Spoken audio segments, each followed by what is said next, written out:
Whether you want to accept that or not, Gene, I'm human. I'm not a superhero. I'm a regular guy. I made a mistake. What up, y'all? It's your boy, Mr. Marsharp, Shortman Filmworks in the building, and we have another episode of the Everyday Man's Film Reviews coming to you guys this evening. As you can see, it's December now, and No Shave November is done, so I'm back to looking like my normal self, even though I looked like my normal self before, but I'm back to looking shaved up, groomed as I normally looked. All right, so we did No Shave November, and now we into December. We're getting close to Christmas time, so I hope you guys are out here doing your Christmas shopping and being safe out there, because you got a whole lot of jack wagons out there. So y'all be safe out there. Do your Christmas shopping. Take care of what you got to do and put some smiles on some faces, okay?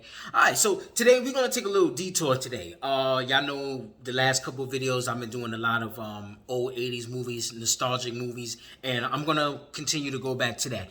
But the last couple of weeks, I've ran into a TV series on Netflix which completely blew my mind. You know what I'm saying? Because I didn't know it was going to actually be like this. And we talking about True Story with Kevin Hart and my man Wesley Snipes. Okay, and I really didn't know nothing about this TV series until I actually watched the interview with Kevin Hart when he was on the Breakfast Club. I think probably almost like a month ago, and he was talking about it. And as soon as I heard him say Wesley Snipes, I was like, "Oh, I gotta go look this thing up and go find out about it." Because anybody that knows me knows that I love me some Wesley Snipes, man. I've been a Wesley Snipes fan since, oh man, Mo Better Blues. I've been Mo Better Blues, but I've really been a fan of Wesley Snipes ever since New Jack City, which I'm gonna talk about this when I get the chance. I'm gonna end up talking about New Jack City as well, which is another one of those classic hood movies.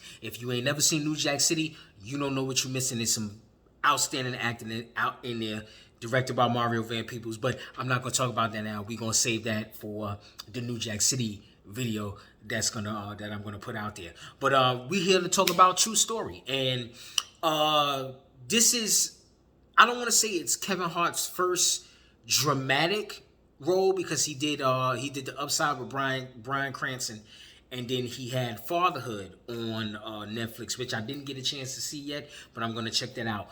But this right here completely, I don't want to say it blew my mind, but it's something that I really didn't expect from Kevin Hart, but kind of did expect it, because you can kind of see what direction that he was going in with what he was doing with his films, which you tend to see a lot of comedic actors do. They start out with comedy, and then they start branching out and start doing a little bit more of the dramatic stuff, which in a lot of the transitions, you've seen a lot of actors who have been comedic. They do dramatic roles, and they do excellent in it. You know, Robin Williams, he did comedic roles, and then he did Insomnia. Is it Insomnia? No, not Insomnia. I'm sorry. He did 1 Hour Photo. He did 1 Hour Photo, and he was phenomenal in that movie. Where he took on those dramatic chops. You know, you had Steve Carell, known for the 40-Year-Old Virgin, and Evan Almighty, and a whole lot of other comedic roles that he did. And then he did he did Dan in Real Life, which was not a dramatic role, but it was kind of more like a serious approach to it. And then he did Foxcatcher? I think Foxcatcher, about the rest, about the he was the coach in the wrestling movie, and he did awesome in that movie as well. You know, so you get a lot of these comedic actors, and they start dabbling and going into the dramatic roles, and they do very well at it. And Kevin Hart is no exception. My man Kevin Hart is no exception into doing his thing on this TV show, man. I mean, to see him I don't want to say graduate, but you see him grow. To see him come from where he was as being this stand-up comedian, and starting out in these small venues, and then booking stadiums, and becoming one of the most well-known comedians of this era, to him stepping into this dramatic role, and killing it, man. I mean, killing it. I mean, for him to run with somebody like Wesley Snipes, and Wesley Snipes is forever going to be one of those. He's one of those national gems where I feel like Wesley don't get the credit that he deserves, you know, especially as he's gotten older. In his younger years, yes, Wesley Snipes was doing his thing when he was younger, but I think as he's gotten older, he's kind of became one of those. I don't want to say he's became one of those forgotten stars, because you know with us, our stars don't ever become forgotten. You know, people like Lawrence Fishburne, Angela Bassett, Wesley Snipes, Denzel Washington. You know, we tend to hold on to our celebrities more. I don't want to say we hold on to them more, but we appreciate them and we love them to death. You know what I mean? But for me, I haven't seen Wesley Snipes in nothing major since actually I take that back. He was in Coming to America. And then he was in the Dolomite movie that Eddie Murphy did. So he was stepping back into the game, but this one Wesley Snipes is doing his thing too as well. But to see Kevin Hart hold his own with Wesley Snipes, you know what I'm saying? It's like, it's a testament of how far he's come, how far he's grown, and where he's taken himself as an actor, where he's taken himself as a businessman. Because he's, from what I'm seeing and what I'm observing, man, he's an awesome entrepreneur, awesome businessman, man.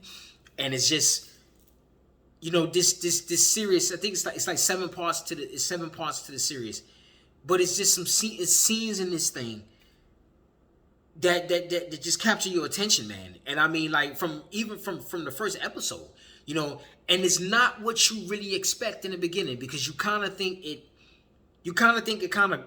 goes along with a lot of the stuff that's been going on with his life, with a lot of the news and some of the scandals that he was in. It kind of follows that same pattern. And I don't want to give up too much, because, you know, I know I talk about my 80s movies, but I don't want to give up too much because this is fairly new. But, you know, it's going in one direction and you think it's going to go that way, and then it takes this dramatic turn and you like, oh snap, you know, you get captivated by it, like, oh my God, like, for real, is this really going down the way this is going down? And it takes one turn, and then I don't want to give it up, man, because if I give it up, you're gonna kind of get an idea. And if you anything like me, kind of like when somebody starts giving me bits and pieces of something that I haven't seen, I start looking for it. You know what I mean? And I don't want to do that, but you know, it's definitely something that that's worth watching. I enjoyed it. I enjoyed all 7 parts. I binge watched the last 6 because I watched the first one and just to see what it was about and where it was going. And the first episode hooked me. And when the first episode hooked me, I said, okay, look, I gotta wait till I have a day off. And when I got a day off, I'm watching this whole thing. And it's not long. The first episode is like an hour. The ones after that are like 30 minutes.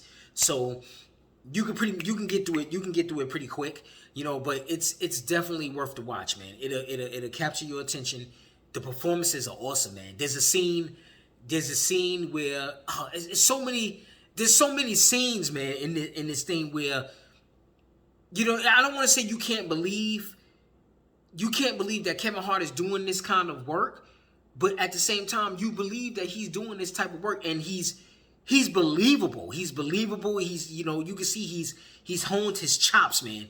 And that's just called putting in work. You know, he's put in work to get this far, and by him getting there and by him being here, you see it come across on the screen, and it comes across on the screen so beautiful. But I don't want to give up. I don't want to give up too much. But there's this one scene between him and I believe the actor's name is Theo Rossi, who played Shades in Luke Cage. For my Luke Cage people out there, y'all know who I'm talking about when I'm talking about Shades.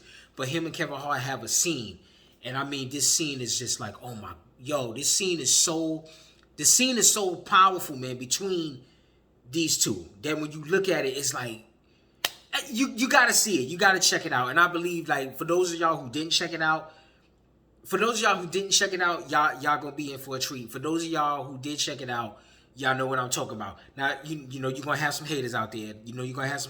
But it's really hard to hate on this series. And Netflix put out some good shit. You know, they've been putting out a whole lot of bangers, man. I haven't watched the one with The Rock and Ryan Reynolds yet, but I'm gonna get to that too. But Netflix has been putting out a lot of quality shows, you know what I'm saying, to the point where, you know, you kind of don't even have to go to the theater. I mean, yeah, you want to go to the theater. I know for me, I still want to go to the theater because I still love that theater experience, and, you know, the huge screen and the sound system. I'm always going to love being in the theater. But You know, if you got a nice size TV in your house and a good sound system, man, it's close to being in the movie theater, but it's not the movie theater. But going back to what I was saying before, you know, Netflix is putting out some very good content, man. And, you know, keep it up, man. You know, you got a whole lot of these streaming platforms putting out a lot of good content, from Netflix to Amazon Prime is trying to get their thing up. You know, they're trying, but they're getting it up. And, you know, after a while, the quality is gonna get better. It's gonna be on that Netflix caliber type of quality. You know what I mean? So, you know, but going back to True Story, and I'm keeping it brief because, like I said, I don't want to give up so much to those who haven't seen it yet. So if you haven't seen it yet, please go check this thing out. You will not be disappointed, man. I wasn't disappointed. I enjoyed it thoroughly, and I believe everybody out there who's looking at watching this, if you thought about watching it, or if you haven't had the time to watch it, when you do get a chance to watch it, you will enjoy it, because I know I enjoyed it. Okay, so I can't really much say that this is a review because I'm reviewing it, but I'm just giving y'all my honest assessment and my honest opinion without giving up so much of it, you know, and keeping it real brief and keeping it real short, you know. So once again, if you liking this channel, if you like this little critique that I did, you know, like, comment, subscribe, show your boy some love. Once again, as I said, I know it's the Christmas holiday coming up. Y'all be easy out there. Y'all take it easy. Be safe, because you got a whole lot of assholes out there. So be safe on your Christmas shopping and enjoy your holidays. Enjoy your time with your family.